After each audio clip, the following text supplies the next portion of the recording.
This video here is for a 2015 Sea-Doo Spark.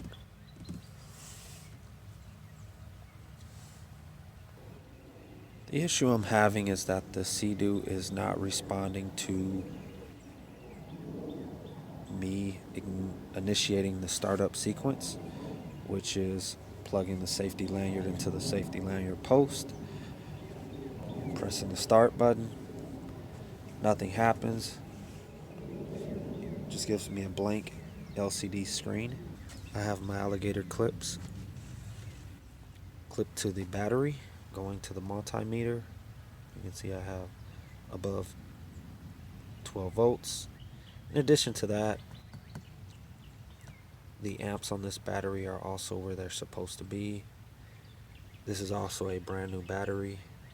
I also have a secondary battery, which is the original one that came with the ski when I purchased it, and it's also in very good shape and doing well. I've kind of ruled out battery supply being the issue. The next thing I tested was to make sure that this lead cable for the battery connection on the negative side is not corroded.